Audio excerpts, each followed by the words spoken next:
Assalamualaikum warahmatullahi wabarakatuh.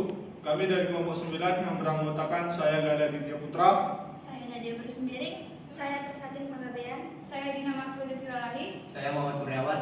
Saya Muhammad Abrar. saya Niswawi Barahap. Di sini kami akan mempresentasikan materi, yaitu materi graf tanpa berlama-lama.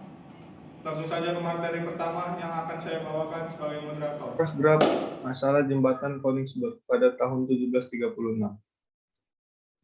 Di kota Königsberg, sebelah timur negara bagian Rusia dan Jerman, yang sekarang bernama kota Kaliningrad, terdapat sungai Pregal yang mengalir mengintari pulau Konipov, lalu bercabang menjadi 2 buah anak sungai. Ada 7 buah jembatan yang menghubungkan daratan yang dibelah oleh sungai tersebut. Misalnya bisa kita deskripsikan sebagai A, B, C, dan D merupakan simpul atau vertex yang menyatakan daratan, dan 1, 2, 3, 4, 5, 6, 7 jembatan yang menghubungkan daratan yang dibelah oleh sungai dapat kita bilang sebagai sisi atau agents yang menyatakan jembatan. Bisakah kita melalui setiap jembatan tepat sekali dan kembali lagi ke tempat semula? Jawabannya itu tidak mungkin. Kenapa? Karena agar kita bisa melalui setiap jembatan dan kembali lagi ke tempat semula, maka jumlah jembatan yang menghubungkan setiap daratan itu harus genap. Ada 3 macam graf, yaitu yang pertama ada graf sederhana, graf ganda, dan graf semu. Pada gambar 2, graf 1 yaitu graf sederhana adalah graf dengan simpul 1, 2, 3, dan 4, dan mempunyai sisi yaitu 1, 2, 1, 3, 2, 3, 2, 4, dan 3, 4.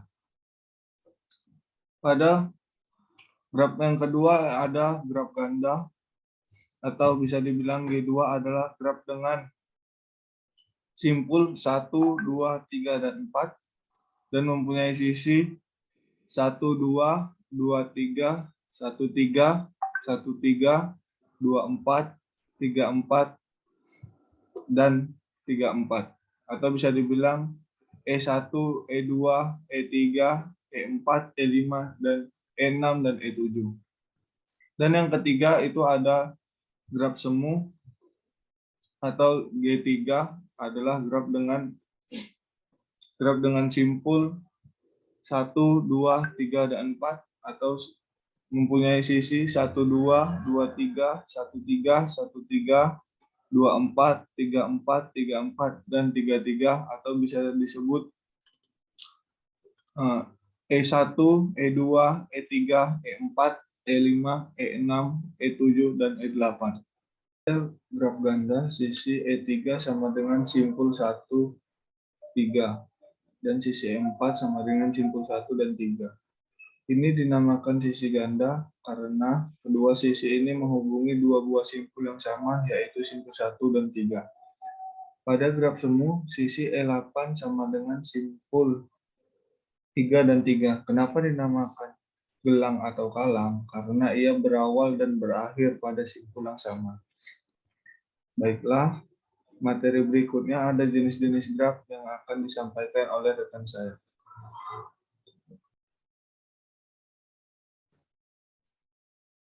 Baiklah, saya akan menjelaskan materi tentang jenis-jenis graf.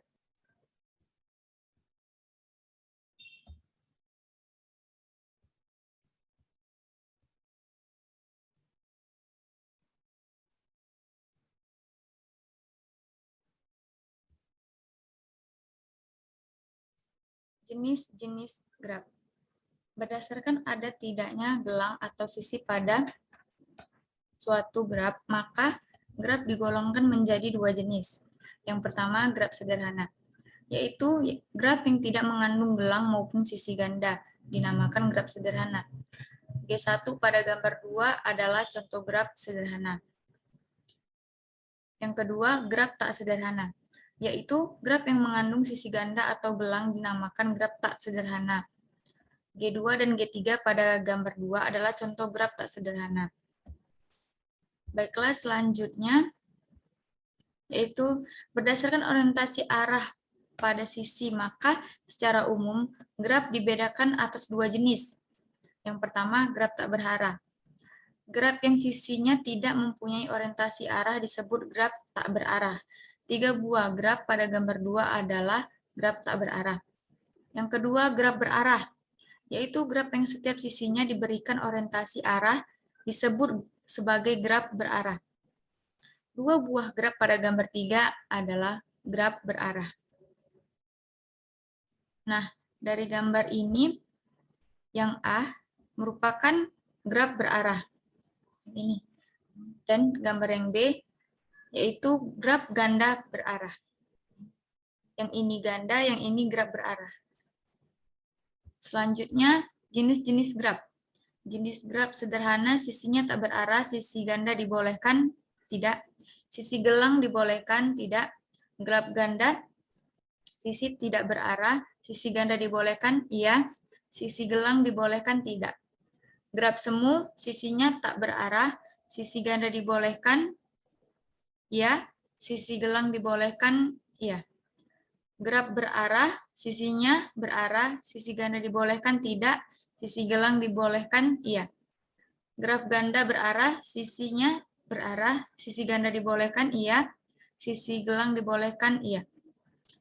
Nah, berikut selanjutnya yaitu contoh terapan graf. Nah, yang pertama ada rangkaian listrik. Nah, rangkaian listrik ini termasuk ke dalam contoh terapan graf, seperti pada gambar A dan B. Selanjutnya, contoh dari terapan graf yaitu yang kedua, isomer senyawa kimia karbon. Nah, yang pertama ada metana, CH4, dan etana, C2H6.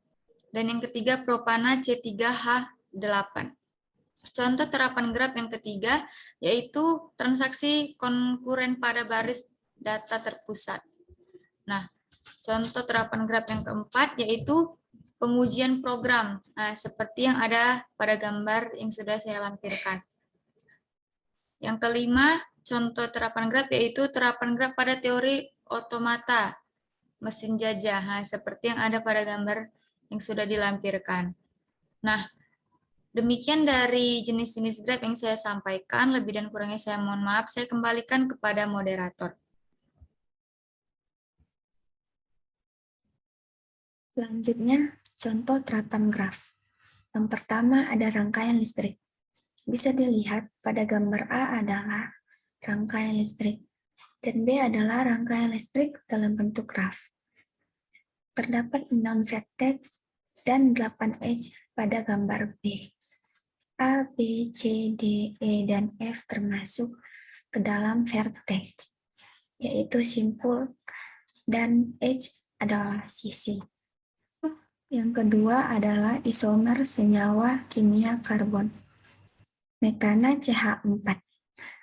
C dan keempat H ini termasuk vertex, yaitu simpul, dan garis-garis yang menghubungkan C dengan H itu termasuk ke dalam edge. Yang kedua, etana, C2H6. Bisa dilihat grafnya pada gambar ini, dan propana, C3H8. Dan seperti inilah gambarnya. Contoh yang ketiga adalah transaksi konkuren pada basis data terpusat. Transaksi T0 menunggu transaksi T1 dan T2. Transaksi T2 menunggu transaksi T1. Transaksi T1 menunggu transaksi T3. Transaksi T3 menunggu transaksi T2. Bisa dilihat grafnya pada gambar ini. Selanjutnya yang keempat ada pengujian program. Bisa dilihat gambarnya. Vertex-nya ada 7, yaitu 1, 2, 3, 4, 5, 6, dan 7. Edge-nya ada 1, 2, 2, 3, 3, 4, 3, 5, 4, 6, 5, 6, 6, 2, dan 2, 7. Dan yang terakhir ada terapan graf pada teori otomata, mesin jajah. Bisa dilihat seperti ini grafnya. Sekian yang dapat saya sampaikan, selanjutnya saya serahkan kepada moderator. Terima kasih kepada moderator karena telah mempersilahkan saya untuk membawakan materi pada kesempatan kali ini. Materi yang akan saya bawakan adalah terminologi graf. Di dalam terminologi graf terdapat ketetanggaan atau adjacent. Ketetanggaan adalah simpul yang berhubungan dengan simpul lainnya yang dihubungkan oleh sisi. Seperti yang terdapat pada G1, simpul 1 berhubungan atau bersisian dengan simpul 2 dan simpul 3. Serta simpul 2 bersisian dengan simpul 1, simpul 3, dan simpul 4. Baik, selanjutnya adalah bersisian atau insidensi. Bersisian adalah sisi antar simpul, yaitu E2 dan E1 bersisian antara simpul 1 dan simpul 2. Begitu juga dengan E3 bersisian dengan simpul 1 dan simpul 3. Selanjutnya adalah simpul terpencil atau isolated vertex, yaitu adalah simpul yang tidak memiliki sisi. Seperti yang tertera pada G3, simpul 5 tidak bersisian dengan simpul 4, 3, maupun simpul 1. Selanjutnya ada graf kosong, null graph atau empty graph, yaitu kumpulan simpul yang tidak memiliki sisi. Selanjutnya ada derajat atau degree, yaitu jumlah sisi yang bersisian dengan simpul. Seperti yang terpampang pada G1, simpul 1 dan simpul 4 memiliki dua sisi, yaitu sisi 2 dan sisi 3. Simpul 2 memiliki 3 sisi, yaitu sisi 1, sisi 3, dan sisi 4. Selanjutnya ada graf berarah, yaitu derajat simpulnya dihitung berdasarkan jumlah panah yang masuk dan keluar. Seperti yang tertera pada G4, di simpul 3 ada satu tanda panah yang keluar dan 2 tanda panah yang masuk. Jadi simpul 3 di sini adalah memiliki 3 sisi. Beberapa graf khusus. 1. Graf lengkap atau complete graph. Graf lengkap ialah graf sederhana yang setiap simpulnya mempunyai sisi ke semua simpul lainnya. Graf lengkap dengan n sebuah simpul dilambangkan dengan Kn. Jumlah sisi pada graf lengkap yang terdiri dari n sebuah simpul adalah n dalam kurung n kurang 1/2.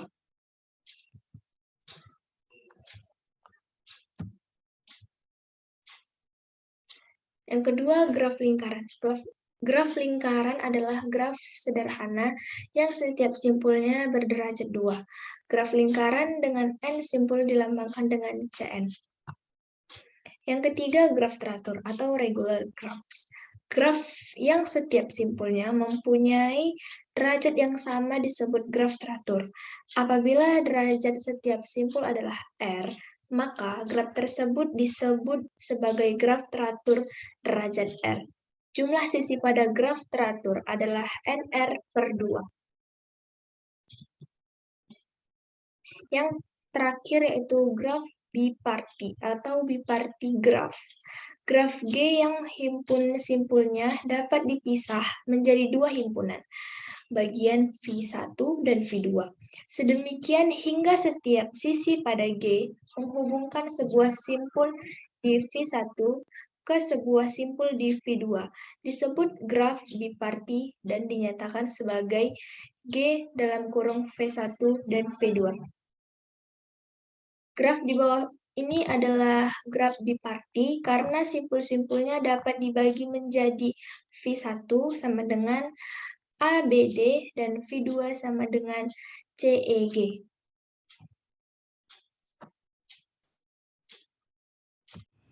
Ya, selanjutnya representasi graf. 1. Matriks ketetanggaan atau adjacency matrix. A sama dengan I join 1 jika simpul I dan J bertetangga. I join 0 jika simpul I dan J tidak bertetangga. Contoh seperti pada gambar pertama. Terdapat 4 simpul. 4 simpulnya saling bertetangga. Dan gambar kedua terdapat 5 simpul dan hanya 4 simpul saja yang bertetangga.